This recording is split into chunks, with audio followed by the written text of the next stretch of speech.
اس نے کہا کہ ایک شخص کا انتقال ہو گیا،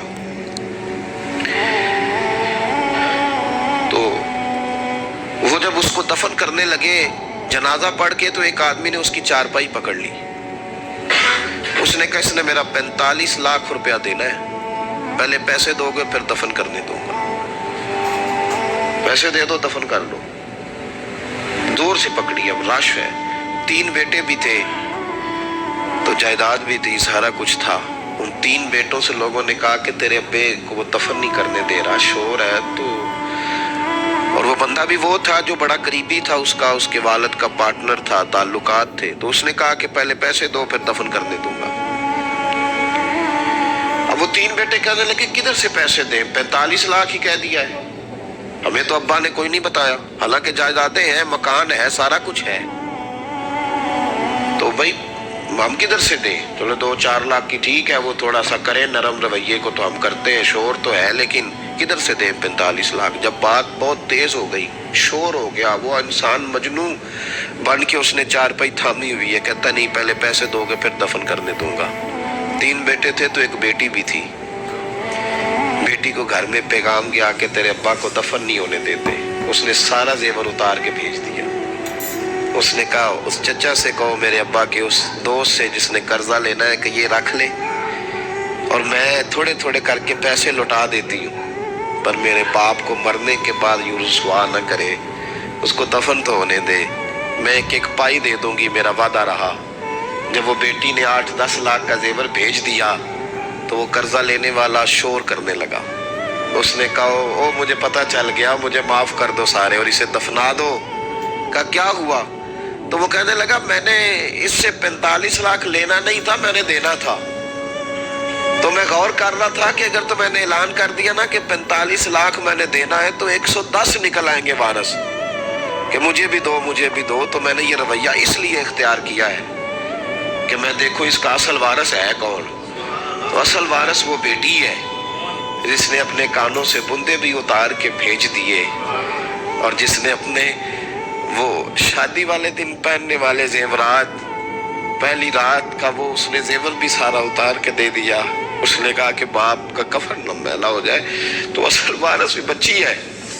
اس نے کہا اس نے مجھے وصیت کی تھی ہر ایک کو نہ دے دینا، میرے اصل وارث کو دینا، تو مجھے اصل وارث مل گیا ہے، اب میں کسی اور کو نہیں دوں گا، اس بیٹی کو دوں گا جس نے باپ کے لیے قربانی دی۔ تو یاد رکھے جنہاں لی تو پاپ کمائے ہو کتھے نہیں تیرے کر دے۔ تو اس لین دین کے معاملات اپنے صاف ستھرے رکھیں، ان کے اندر کسی قسم کی وہ چیز نہ پیدا کرے کہ جو ہمارے لیے بڑی باعث پریشانی بن جائے۔ تو میں یہ سمجھانا چاہ رہا ہوں آپ حضرات کو، اپنے پیر بھائیوں کو، دوستوں کو، کہ کوشش فرمائیں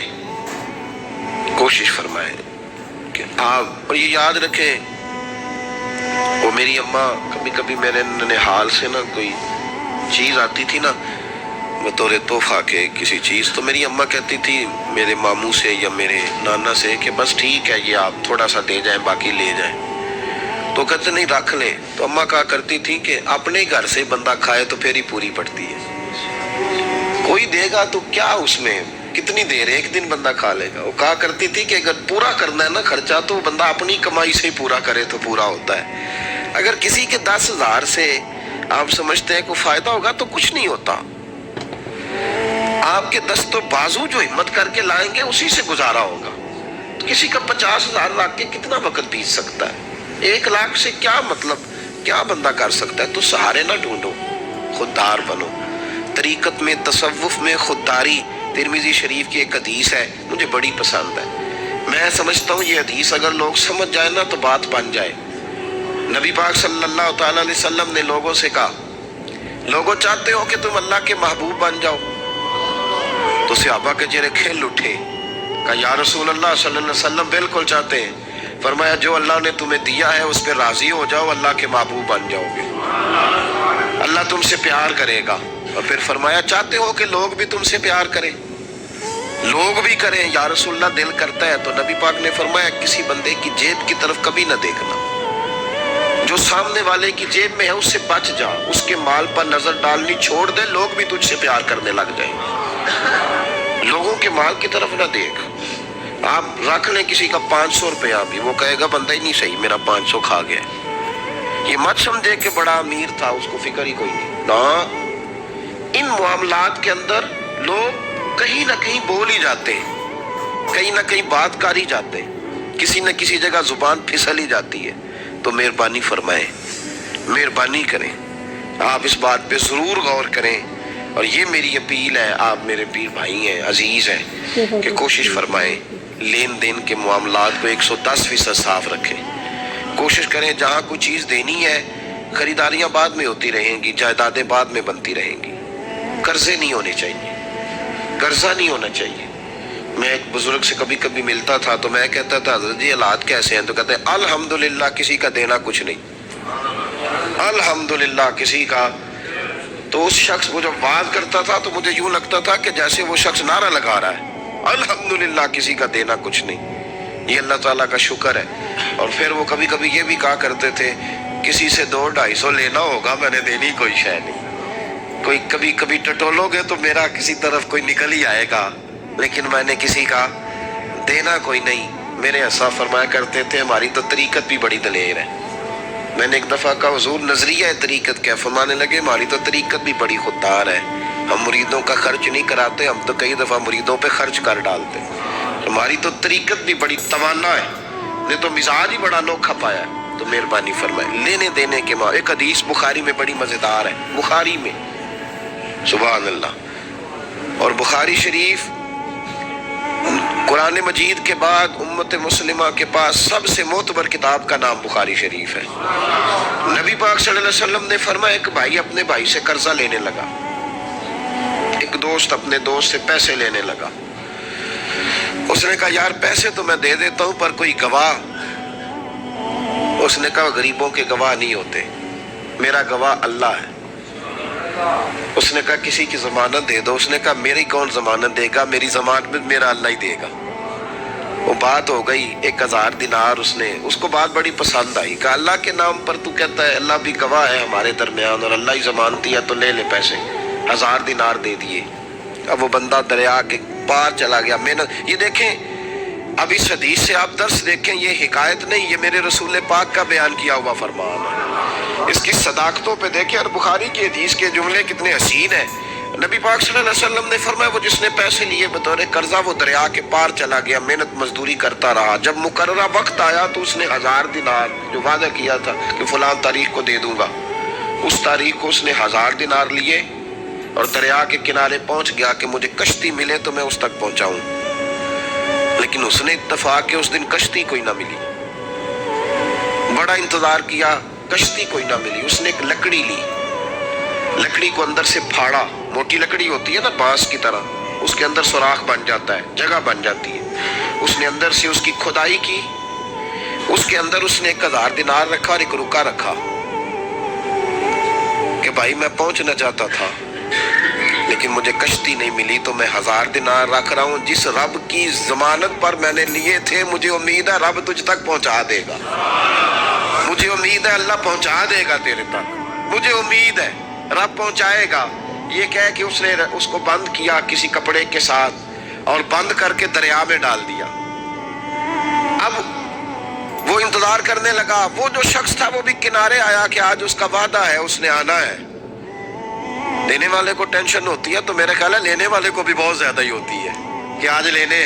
وہ آ گیا کنارے پہ کہ آج پیسے آنے، لیکن کوئی شے نہ آئی، ایک لکڑی بہتی ہوئی آئی تو اس نے اٹھائی لکڑی کا، چلو پیسے نہیں ملے تو ایندھن تو ملا ہے نا، گھر جا کے لکڑی جلا کے روٹی تو پکائیں گے نا۔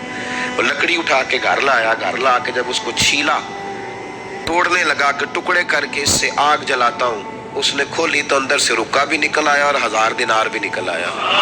رب کریم کا انداز دیکھو کہ دریا کتنا چوڑا ہوتا ہے اور جو کاغذ ہوتا ہے وہ پگھل جاتا ہے دریا کے اندر، لفظ مٹ جاتے ہیں، لیکن ہر چیز کو باحفاظت میرے رب کریم نے پہنچا دیا۔ اس نے جب اس کو کھولا نا تو 1000 دینار بھی نکل آیا، مقررہ وقت پہ اسے پیسے بھی مل گئے، وہ بڑا راضی ہوا۔ اب یہ بندہ آیا کچھ دنوں کے بعد دوبارہ 1000 دینار کا اور بندوبست کر کے لایا، پتہ نہیں اس تک پہنچے کہ کہیں گم ہو گئے۔ 1000 دینار کا اور بندوبست کر کے لایا۔ معصوم آمنہ، حبیب کبریا، سید کون مکان صلی اللہ علیہ وسلم کس حسن کے ساتھ اپنی امت کو حسین اخلاق سکھا رہے ہیں۔ نبی پاک علیہ السلام فرمانے لگے غلاموں میں ایک اور 1000 دینار لے کے دروازے پہ آیا اور دستک دے کے کہنے لگا میرا رب گواہ ہے کہ میں نے کوشش کی تھی پر مجھے کشتی نہیں ملی، میرا رب گواہ ہے کہ میں نے ہمت کی تھی پر موقع نہیں ملا، اللہ جانتا ہے جس رب کی ضمانت پہ میں نے تجھ سے پیسے لیے کہ میری کوشش پوری تھی پر موقع نہیں ملا، میں آیا ہوں پیسے رکھ لے۔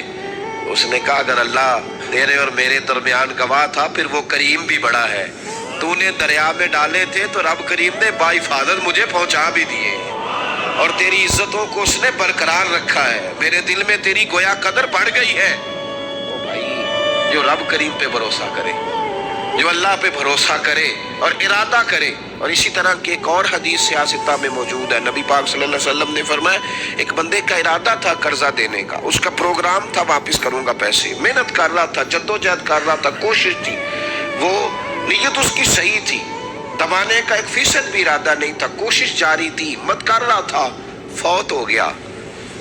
یا رسول اللہ اب کیا بنے گا؟ اگر صوفیاء اس حدیث پہ وجد کرتے، وجد آتا ہے ان لفظوں پہ، اب کیا بنے گا؟ تو میرے محبوب فرمانے لگے قیامت کے دن اللہ اپنی رحمت سے اس کے قرضے ادا فرما دے گا۔ دیکھو اتنا بھی کوئی خوش نصیب ہے جس کے اللہ قرضے ادا کرے، اتنا بھی کوئی خوش قسمت ہے رب جس کے قرضے دے، اللہ کہے مجھ سے لے لے چل یار رہنے دے۔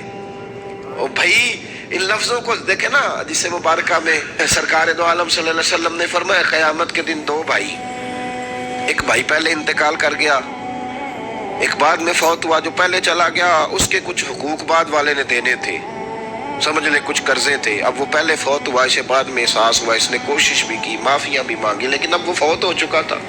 تو نبی پاک صلی اللہ علیہ وسلم فرماتے ہیں قیامت کے دن چونکہ یہ معافیاں بھی مانگتا رہا، توبہ بھی کرتا رہا، بڑی اس کو صحیح احساس ہو گیا، ندامت والی توبہ کی، لیکن اب جس کا حق تھا وہ تو فوت ہو گیا، اب کیا کرے؟ تو محبوب فرمانے لگے فوت ہوگا نا، جس نے دینے تھے پیسے، جس کے ذمہ حقوق تھے، لیکن وہ جس کے دینے تھے وہ تو چلا گیا، سمجھ لے کوئی وارث بھی نہیں۔ تو فرمایا جب یہ فوت ہوگا تو قیامت کے دن جو پہلے فوت ہوا تو وہ مقدمہ کرے گا کہ یا اللہ اس نے میرا مال دبایا، میرے پیسے لے کے دے، تو رب کریم فرمائے گا چل یہ بڑیاں معافیاں مانگتا رہا، اسے معاف کر دے۔ اللہ فرمائے گا، وہ کہے گا نہیں یا اللہ مجھے بڑا ستایا، مجھے بڑی تکلیف دی، میرے حقوق ضائع کیے، میں نہیں معاف کرتا۔ تو رب کریم فرمائے گا ذرا اوپر اٹھنا، چل بعد میں بات کرتے ہیں، اٹھ تو صحیح، وہ جنت میں ایک محل بنا ہوا ہے، ذرا اس کی طرف تو نظر ڈال۔ اس نے نظر ڈالی تو یہاں تو کوئی اچھا انجینئر بنائے کوئی مکان تو نظر جو ہے وہ ہٹتی نہیں، تو جس مکان کو رب تیار فرمائے، جس کو اللہ بنائے، اس سے نظریں کیسے ہٹتی ہوں گی؟ اس نے دیکھا تو دیکھتا ہی گیا، دیکھتا ہی گیا۔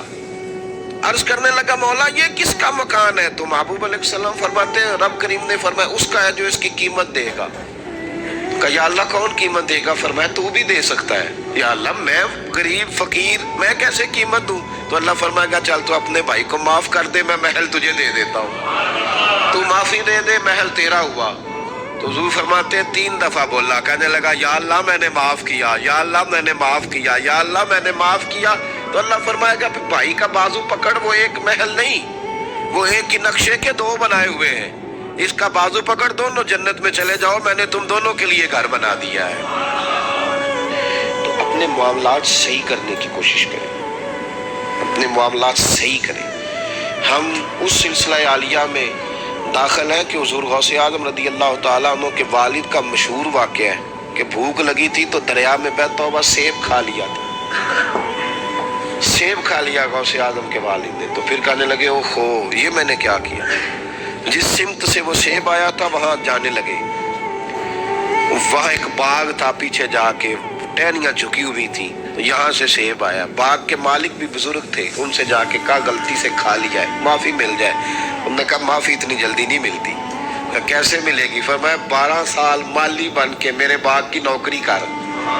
تو خدمت کرنے لگے تو حضور غوث اعظم کے نانا جی کہتے ہیں بچہ مجھے بھا گیا، کہنے لگے حضور چلے معاف کر دیں اب۔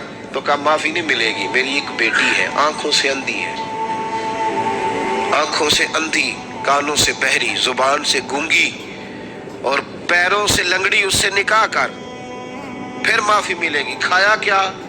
ایک سیب، تو حضور غوث اعظم رضی اللہ تعالیٰ عنہ کے والد کہنے لگے مجھے گوارا ہے، آپ کر دیں نکاح، پر وعدہ کریں مجھے معاف کر دیں گے نا؟